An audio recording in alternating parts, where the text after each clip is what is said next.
아까 그 얘기 마무리. 예, 그러니까요. 예.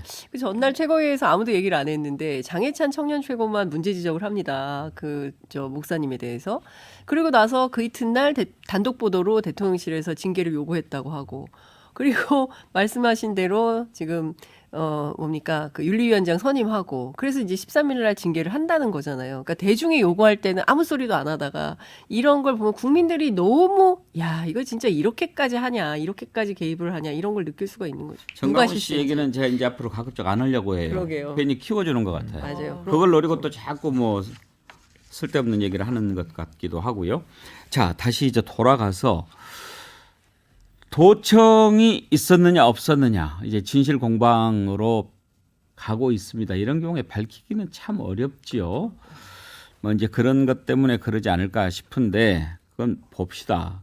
그런데 주목할 만한 부분이 몇 가지가 있습니다. 하나는 이번에 공개된 그러니까 뉴욕타임스에 의해서 공개된 자료에 따르면 김성한 당시 안보실장하고 이문희 외교비서관 또 임기훈 국방비서관. 예, 이렇게 논의를 했는데 우크라이나의 무기를 지원하는 것 가지고 이렇게 좀 서로 의견이 오고 간 네. 그런 정황이 있지 않습니까? 그렇습니다. 그것 때문에 그러면 이 두 사람이 교체된 건가? 이렇게 이제 이걸 박지원 전 국정원장이 역시 이제 정보를 많이 다뤄봤던 분이고 정치를 오래 했던 분이시니까 어제 KBC 여의도 초대석에 나와서 이제 좀 퍼즐이 맞춰지는 것 같다.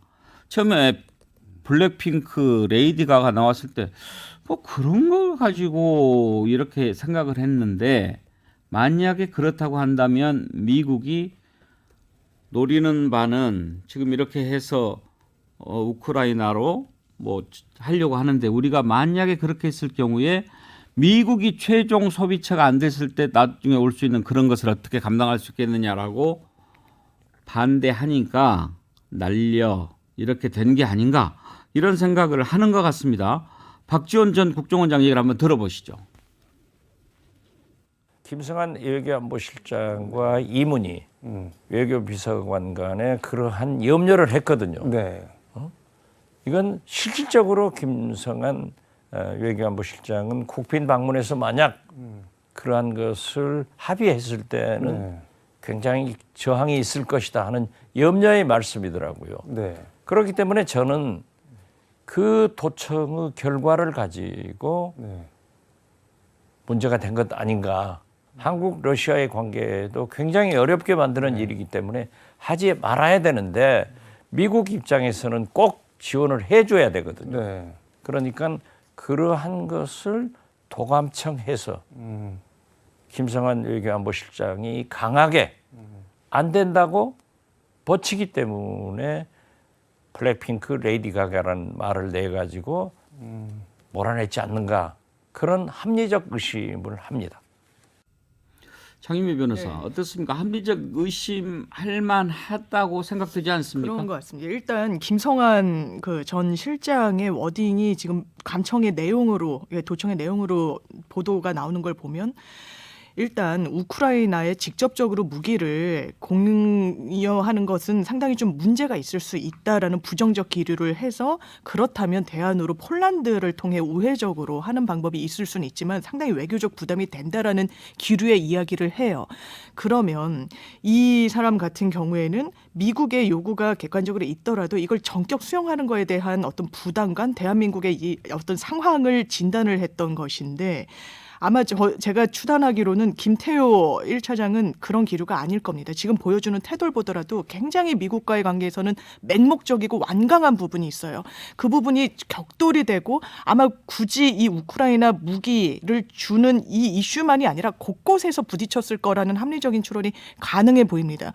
그렇다면 이 알력 관계와 어떤 노선의 다툼에 따른 이 결과가 나오지 않았는가. 그럼 이 결과가 대한민국의 좋은 방향일 것인가는 상당히 물음표가 쳐지는 게 사실 대통령실 입장 저는 이 외교가 너무 극우적으로 가고 있다는 생각이 듭니다. 대한민국에서도 아주 일부분이 박수칠 만한 일본과의 관계도 그렇고요. 미국과의 관계도 그렇다고 보는데 그 기류를 끌고 있는 게 그렇다면 이 맥락을 봤을 때 김이 1차장이 아닐 것인가라는 생각이 들어서 상당히 우려스럽습니다. 저는 비슷한 생각인데요. 이게 저도 한미동맹 강화론자고 한미일 공조를 잘 하자라는 생각을 가지고 있거든요. 근데 아마 저는 김성한 안보실장은 저랑 좀 비슷한 생각 정도였던 것 같고, 이런 김태효 제1차장 같은 경우는 거의 뭐 복속주의 내지는 종속주의식으로 우리나라의 국위까지 훼손하면서까지도 맹목적으로 뭐 미국을 추종하든지 일본을 추종하자 아마 이런 노선을 갔던 것 같아요. 그래서 저는 그 안에서 물론 이 도청권도 영향은 하나는 됐겠습니다만은 전반적인 면에서 아마 좀 둘 사이에서 노선의 갈등이 있었을 것 같고, 결국은 저 아까 답변 태도에서도 봤다시피 김태호 차장이 하급자지만 저렇게 뻣뻣한 태도로 늘 마치 권력을 뒤에 다 등에 업고 있는 듯이 행동을 하는데 아나무인격으로 아마 더 이상 일을 더 같이 하기 매우 어렵다라는 판단을 전 하면서 본인이 물러난 거 아니냐 전 이렇게 생각을 합니다. 근데 이 문제는 지금 대단히 심각한 문제예요. 그러니까 대한민국 외교의 방향을 결정짓는 것인데 김태효라는 사람이 대한민국 외교의 근간을 흔들고 있다. 이 굉장히 심각한 문제로 지적을 안 할 수 없는 상황인 건데요. 그러니까 뭐 지금 보면 이스라엘도 모사드 그 도청한 거에 대해서 사실 아니라고 그러고 프랑스도 그 특수부대 활동한 거 사실이 아니라고 하는데 우리만 뭐 이렇게 얘기한다라고 주장을 하는데 이것은 사실이어도 사실이라고 말할 수가 없는 내용입니다. 그러니까 뭐 그 이스라엘 문제는 논외로 친다 하더라도 지금 보면 그 나토 회원국들이 우크라이나에 들어가가지고 특수부대로 활동한 사실이 지금 이게 문건으로 폭로가 된 거예요. 모두 97명인데 영국이 50명이고 라트비아가 17명이고 프랑스가 15명입니다. 이거 없는 사실로 가려졌어야 돼요. 왜냐하면 이게 외교 문제가 생겨서 당장 작년에 러시아 우크라이나 전쟁이 터졌을 당시 어떤 얘기를 했냐면 독일이 추워질 거다. 유럽이 추위에 벌벌 떨게 될 거다. 왜냐하면 러시아에서 천연가스관을 잠궈버리면 여기 굉장히 피해가 큰 거예요. 그러니까 겉으로는 그 어쨌든 자유진영의 연대와 뭐 이런 얘기를 하고 있지만 또 뒤로는 러시아하고 거래를 하고 있는 게 다 드러났거든요. 그러니까 마찬가지로 국제 외교에서는 국익이 우선입니다. 그러니까 냉전 시대 때랑 좀 다르게 신냉전 체제가 들어섰다 하더라도 국익을 중심으로 자 보십시오. 우리가 한미동맹을 굉장히 강조하고 있지만 IRA법만 하더라도 우리한테 어떤 이익이 있었나요? 전혀 다른 그 침해의 요인이 있는 일들을 하고 있는 거 아닙니까? 그런데도 우리는 맹목적으로 퍼주기만 하고 있어요. 이렇게 되면 우리가 러시아하고의 관계도 굉장히 나빠지고 중국 문제는 뭐 이미 더 말할 필요도 없고 뭐 이런 상황이 돼버린 겁니다. 그런데 김태효 차장은 계속 한미일 그 안보 협력만 강조하고 있는 거예요. 그렇기 때문에 제가 보기에는 이분이 컨트롤 타워로 계속 존재하는 한 한국의 외교는 점점 더 심각해질 거다. 굉장히 우리나라 외교를 어려운 구렁텅이로 몰아넣고 있는 주범이다. 이런 비판이 가능할 것 같습니다. 예. 그리고 지금 동아일보의 단독으로 상당히 의미 있는 기사가 하나 떴는데요. 바이든 미국 행정부가 한국산 155mm 포탄 50만 발을 대여 형식으로 제공받는다는 내용의 계약을 지난달 한국 정부 방위산업업체와 체결한 사실이 뒤늦게 알려졌다. 50만 발은 지난해 말 정부가 미국에 판매한 155mm 포탄 10만 발보다 5배 많다. 특히 미국이 지난해 우크라이나에 지원한 약 100만 발의 절반에 달하는 양이다. 소모성 무기인 포탄을 타국에 판매가 아닌 대여 형태로 제공하는 건 이례적이다. 이런 기사가 떴어요. 이게 뭐 거의 도청을 뒷받침하는. 이게 너무 이제 맞아 떨어져 가는 거 아닙니까? 그게 이제 그 우크라이나에 대한 지원 방법에 대해서 여러 가지 그 논의들이 많았죠, 사실은. 그러니까 우회 지원을 할 거냐, 그다음에 살상 무기를 할 거냐 말 거냐. 그 실제로 우리는 지금 비살상 무기에 관한 것만 지원하고 있는 거잖아요. 근데 그것은 또 우크라이나와 러시아의 어떤 전쟁 이후 우크라이나 재건 그 사업에 또 우리 기업들이 많이 참여해야 된다는 이런 것도 있고 또 그런 것들을 미리 했기 때문에 그 지방선거 직후에 이준석 당시 당대표가 우크라이나, 저도 우크라이나를 그때 다녀왔습니다만, 네. 예.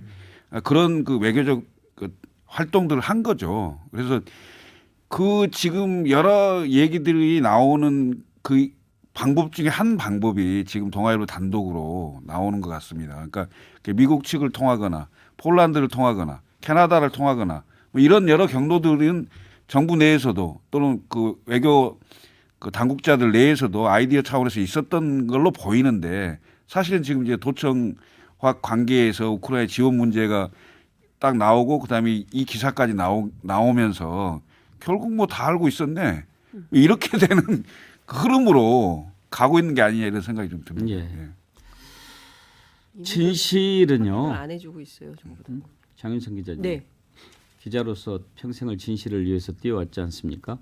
절대 감출 수가 없는 것 같아요. 그럼요. 반드시 드러납니다. 그렇습니다. 진실은 침몰하지 않습니다. 진실은 송곳과 같다고 그렇습니다. 합니다. 예. 반드시 튀어나옵니다. 손바닥으로 하늘을 가릴 수는 없습니다. 그렇습니다. 다아라님 옆집에 커피 타임 갑니다. 가서 선의로 냉장고 털어올 예정입니다. 안 돼요. 문제 생기면 김태효 해결해 주겠죠. 테리 공구님 도청당해서 약점 많이 잡혔을 건데 미국 가서 청구서만 엄청 들고 오면 어쩌죠? 예, 우리가 당해놓고 또 당할 걸 걱정하는 그런 처지가 됐습니다. 아무튼 경제도 어렵고 외교도 차라리 안 나갔으면 하는 국민들이 많을 정도고 이런 상황에서 이제 총선이 1년 앞으로 다가오니 국민의힘 참 괴로울 것 같아요. 아까 김철근 실장 기대를 저버렸다고 했는데 국민의힘으로 출마 안 할 겁니까? 그러면 어디 다른 뭐 당 만들 거예요? 저는 뭐 어차피 내년 7월 달까지 자격정지라서 이대로 있는 한 출마가 불가능한 상황입니다. 그런데 딱 1년 남았잖아요. 내년 4월 10일인데요. 만약에 내일 당장 선거를 한다면 야당 승리죠. 이 흐름에 정부 여당이 가장 잘해야 되는 게 경제입니다. 사실은 먹고 사는 문제를 해결해 줘야 나머지 사회 뭐 문화 여러 측면에 비판받을 지점들도 좀 상쇄시킬 수가 있는 건데요. 그 상쇄할 지점이 없어요. 지금 이 정권이 국정 운영을 하는데 근본적으로 일단 철학이 없고 그다음에 그 대선을 승리로 이끌었던 연합군을 전부 해체시켰어요. 예? 그러면 뭐 내년 지방선거 그러니까 총선 때 그 연합군을 다시 형성할 수 있는 능력도 그다음에 그런 기회도 그런 세력을 만들어낼 아이디어도 지금 제가 보기에는 안 보이는 거죠. 검사 어벤져스 만든다는 거 아닙니까? 검사 어벤져스는 폭망이죠. 민주당은 좋겠어요. 민주당은 실제로 그런 흐름이 있습니다. 그러니까 그 지난 지방선거에서 패배한 이후로 서울 수도권에서 민주당이 그러니까 자기네들 자체 조사를 돌려보면 서울 수도권에서 민주당이 그 국민의힘한테 굉장히 많이 졌다는 거예요. 그리고 복원이 안 됐대요. 그런데 한일 회담 이후에 거의 상승 곡선을 긋고 있다. 근데 이 분위기가 계속 이어질 것 같다. 이렇게 전망을 하고 있습니다. 그래서 소선거구제로 가면 우리가 확실히 다수 의석을 차지할 수 있다라는 전망을 하고 있는데 저는 이 또한 5만 프레임에 걸리면 국민들이 심판하실 수 있다고 생각합니다. 근데 저는 사실 그동안 이제 대선 이후에 저는 뭐 정치를 늦게 시작해서 전 들어온 지 얼마 안 됐지만은 그냥 저는 지금까지 뭐 쓴소리를 하려고 작심하고 한 것도 아니고요. 그냥 상식적인 얘기를 했습니다. 그리고 당시에 저희가 야당 시절일 때 썼던 기준 그걸 지금도 그대로 저는 적용하고 있고 저는 바뀐 포지션이 없는데 본인들이 왔다 갔다를 하면서 저를 손가락질하면서 뭐 참칭이니 호소인이니 뭐 민주당 가라느니 막 이런 여러 가지 딱지들을 붙이거든요. 그러니까 저도 그냥 성격이 제가 그냥 온순하다 보니까 참고 있는 것이지 이걸 뭐 맞서서 제가 뭐 흙탕물에 들어가 싸우고 싶지도 않고 이래서 이러고 있는데요. 그러니까 흐름만 제가 설명을 드리면요. 대선 지선을 다 이겼어요. 그럼 이겼다고 해서 물론 이준석 대표가 더 잘했을지 더 못했을지는 해봐야 아는 것인데 그 기회를 일단 박탈했다는 게 첫 번째고 그때 대표를 축출하면서 잘해보겠다 이러면서 갑자기 당무 개입하더니 룰 바꾸고 대표 축출한 것도 정당화시키고 막 이런 행동들을 하다가 막 후보들 못 나가게 만들고 어찌어찌 해서 힘들게 전당대회 치러서 과반으로 승리를 했습니다. 그럼 잘 하시면 되잖아요. 근데 문제는 이제 와서 한 달도 채 안 됐는데 울산에서 기초의원 선거에서도 김기현 대표가 이제 패배하다 보니까 뭐 주변에서 갑자기 뭐 또 비대위 가자면서 또 여의도 연구원장이라는 분은 뭐 한동훈 장관 뭐 히어로다 막 이런 식으로 하면서 띄우고 뭐 총선에서는 얼굴로 내세워서 하자라는 여론이 당내에 있거든요. 그러면 저 같은 입장에서는 너무 어이가 없는 게 아니 이걸 몰랐습니까? 그 이 얘기를 늘 해왔잖아요.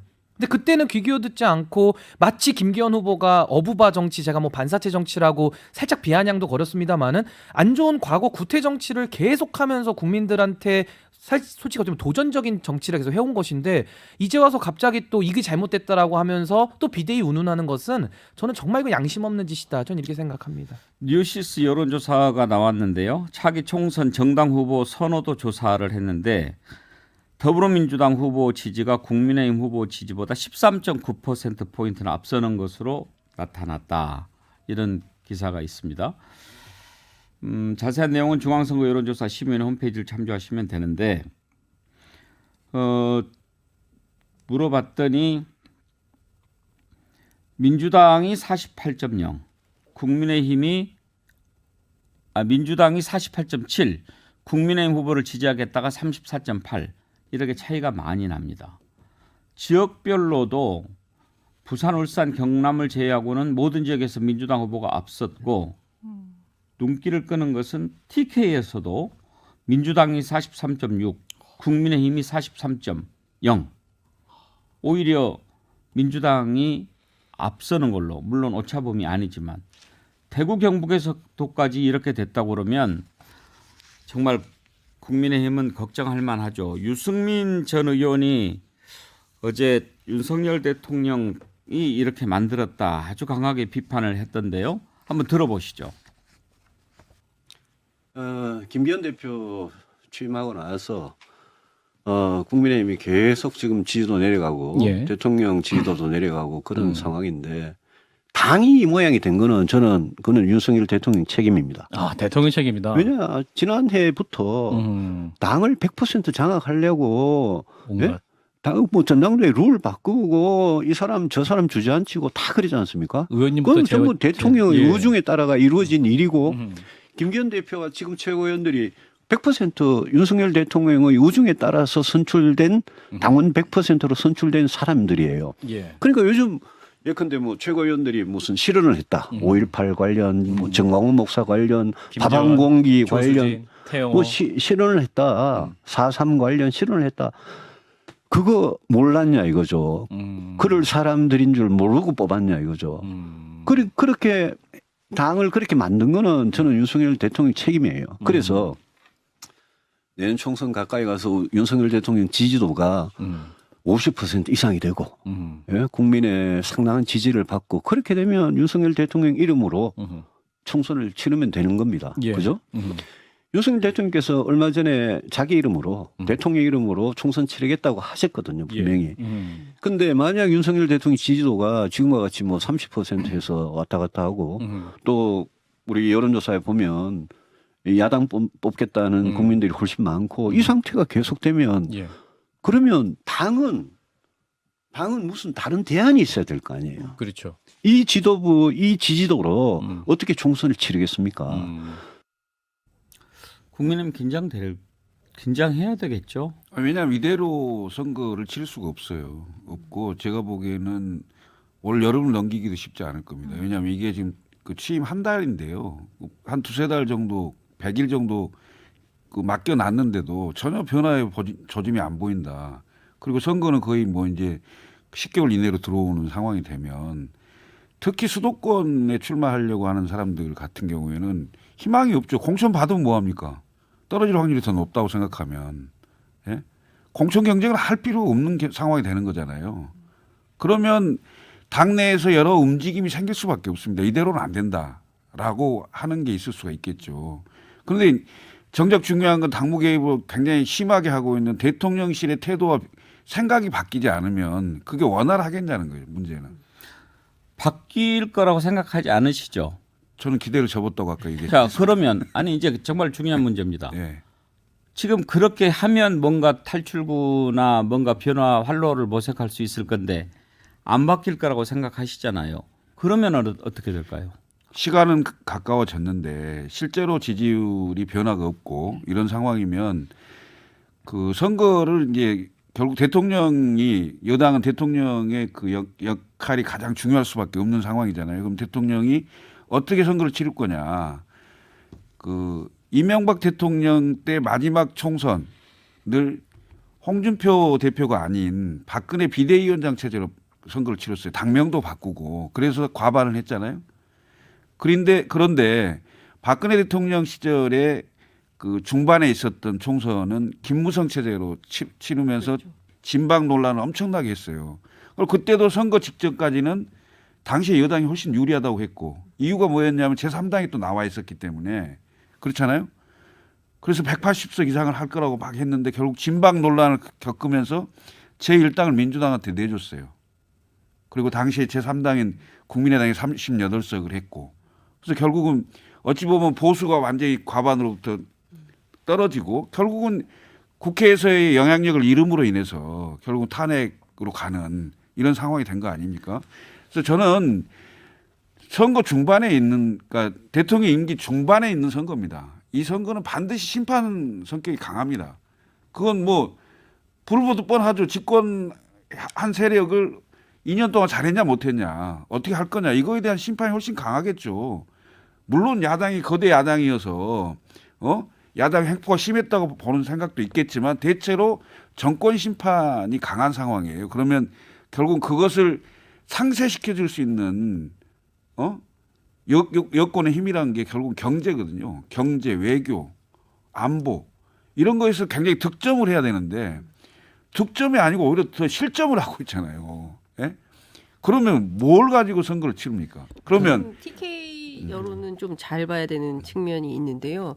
최경환 전 경제부총리가 경산에서 무소속으로 출마하거든요. 그리고 이제 우병우 전 수석이 경북 영주에서 출마를 할 것 같아요. 박근혜 전 대통령 그렇죠. 측근들인데 박 전 대통령이 어제 동아사에 출연을 처음으로 했습니다. 국민들 만났다고. 그리고 이제 유영하 변호사도 대구에서 출마 생각이 있는 거고요.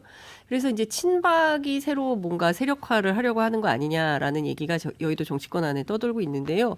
윤 대통령으로 안 되겠다. 이거 안 된다. 이렇게 하면 보수가 다 괴멸할 수 있다라고 판단하면 새로운 작전이 가동될 수 있는데 그게 좀 신호탄이 올랐다 이런 저는 생각입니다. 당이 두 가지 오판을 했다고 봅니다. 첫 번째는 이재명 대표 리스크를 너무 과신한 겁니다. 그러니까 이재명 대표 때문에 민주당은 분화될 거고 오히려 우리는 아무 짓이나 해도 반사이익을 누릴 거야라고 생각했던 게 저 오판이 하나 깨졌고 또 하나는 윤석열 대통령께서 본인 때문에 이겼다라는 인식으로 오판을 하신 것 같아요. 그러니까 내부에서도 이준석 대표를 비롯해서 또 저희 같은 이런 개혁 진영들도 힘을 모아서 정권을 만든 것인데 당신들 없어도 우리는 갈 수 있어. 내 얼굴로 총선 치러도 이겨. 이런 식의 두 가지 오판이 저는 더해져서 지금 이 사단을 초래했다 이렇게 봅니다. 장윤매 변호사 네. 말씀까지 듣고 마치죠. 저는 그래서 대통령이 자기 얼굴로 치르겠다고 하는데 희망이 보이지는 않습니다. 그래서 종국에는 총선을 앞두고 무리수를 들 것 같은데 정계 개편을 상당히 이상한 방향으로 할 수 있을 것 같다라는 생각이 듭니다. 어떤 식으로 할 것 같습니다. 본인이 뭔가 일단